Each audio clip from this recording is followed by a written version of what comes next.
Hey everybody, it's me, Angel Benton. Okay, this is seriously the fourth time I've tried to make this video. It is very frustrating because these technical difficulties are working my goddamn puss. I am over it. So I cannot wait until Thanksgiving weekend until I get my new phone because I love this phone, but until my drunk ass decided to crack the screen and now I'm having a hard time.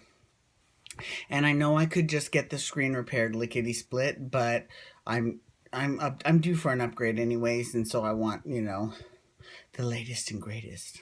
Anyways, so today we're doing a Sudsy recap all about Vanderpump Rules.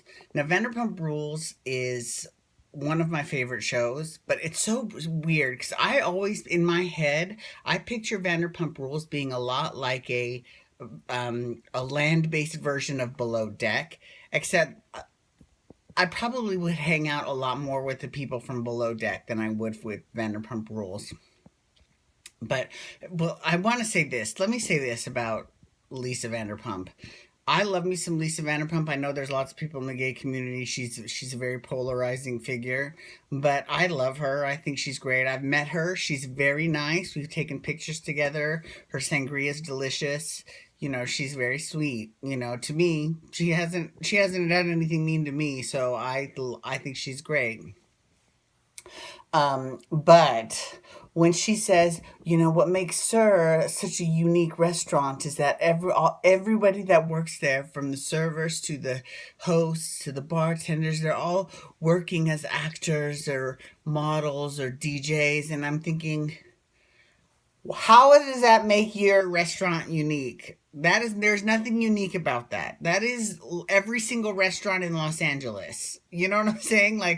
You could go down to the corner market in LA and then be like, what do you do for a living? I'm a waiter. Oh, really? No, I'm an actor. Really? What restaurant? I mean, that's the type of thing. That's actually why I've never went into food service, because I didn't want to perpetuate that stereotype. Not that I have anything against any of the actors and actresses that do work there, but that there's nothing worse. And this, I'm going off on a tangent now, so sorry, but there's nothing that I hate more than, and I'm kind of going into my past a little bit, than going to a Hollywood party and meeting some random Yahoo, right? He's not even um, anybody that you would know, right? And I'm like, oh, so what do you do for a living? And he goes, I'm an actor. People that do that deserve to be shot in the face. I'm not asking what you aspire to be. I'm not asking what you do in your spare time. I'm asking, how do you make your money now? And if you work at McDonald's, there's no shame in working at McDonald's. Say, I work at McDonald's. You know what I'm saying? Instead of, I'm an actor. Really? What show are you on? Well, I'm in between jobs at the moment. Well, what shows have you done? I've done a lot of theater work. Oh, God. Sorry, I got a headache from my eyes rolling so far back inside my head. It's the worst. Really? Really? You're an actor because you do community theater? Girl, bye. Next. Anyways, I just thought I would say that does not make Sir unique. Sorry, it really doesn't. Anyways, but I still love Lisa Vanderpump. Okay, so this episode of Vanderpump. So Below Deck and Vanderpump Rules have actually both been escalating in the ratings. They've been going very high, and they've been bringing in record numbers for Bravo, and lots of really good press for both shows actually have been coming around. So I'm still waiting on the Vanderpump Below Deck. Oh no, they did have a Below Deck crossover actually last season. Alex from season 1 of Below Deck was on Vanderpump Rules, so that's already happened. I kind of want a bigger scale crossover, but I'll take it. I was thinking more along the lines of having the Vanderpump kids charter a yacht, but here's the reality. They're not making enough money to charter a yacht because that shit's expensive, right? So, Lisa Vanderpump could charter a yacht for sure, but her staff cannot. So that might be something that maybe she gives her staff as a present. I'm going to, charter you a yacht, because that would be nothing to her. But, that would probably be a big deal to them because they wouldn't be on there otherwise. Okay, so anyways, everyone was really excited about this opening episode because, it's been a while since Vanderpump's been on the air, so we're really excited about it. And the thing is that it was a little anticlimactic. And I hate to say that because I know that it was just the first episode. And I'm certain from seeing clips of the season that the drama will be escalating throughout the season, right? But usually for a first episode, they really hit you with a bang, and then but it to me it just felt like it was the day after they filmed the last episode of last season. Like nothing has really changed at all, you know. Um, because Stassi and Katie were becoming friends. Although, if you notice in the opening, Katie is no longer serving drinks. She's now a kind of a patron of Sir. Like in the opening, the people who work there obviously work there. They're serving crap, they're pouring drinks, they're, throwing records if you're James Kennedy. But the people that don't work there are having drinks poured for them. So people like Kristen, Tom Schwartz, um, and now Katie. And Stassi, too. See, I mean, half of this cast now is not working at Sir. So I have a question because some people have kind of disappeared. Whatever happened to random Asian gay busboy that worked there, and also Faith?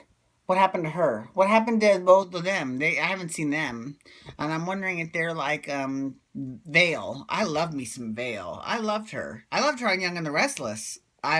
Where she played Heather, one of the Heathers. There's been a few of them, but she was one of them.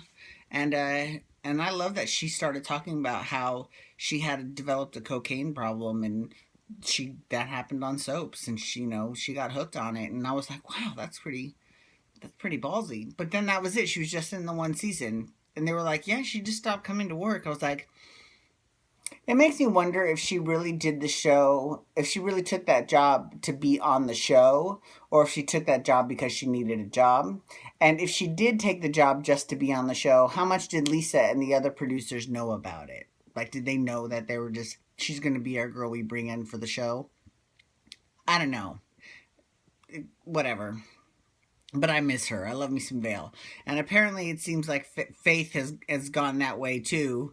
Or, random Asian gay. I don't remember his name, but the only gay person that worked there at Sir. That anyways.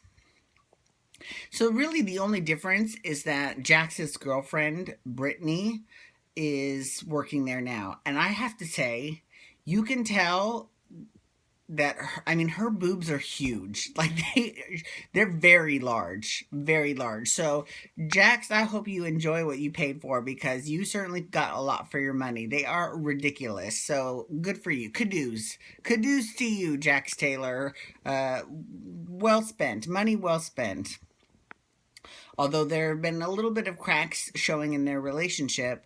The main one being that Jax started this rumor because he's Jax, where he came home from work one night and Kristen was going down on Brittany, right?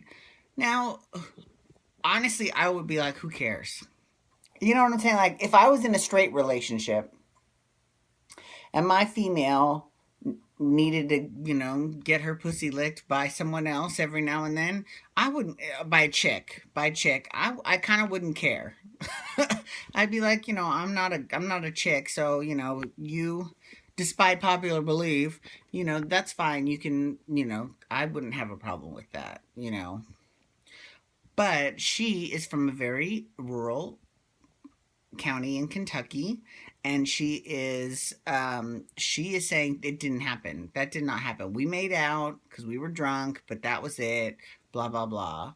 So I have a feeling that it did happen, but she does not want it broadcast on camera. And Jax, anything to keep Jax on the air, right? I don't think he needs all that to stay on the air personally, but you know how he is. But that was pretty much all. And then, James and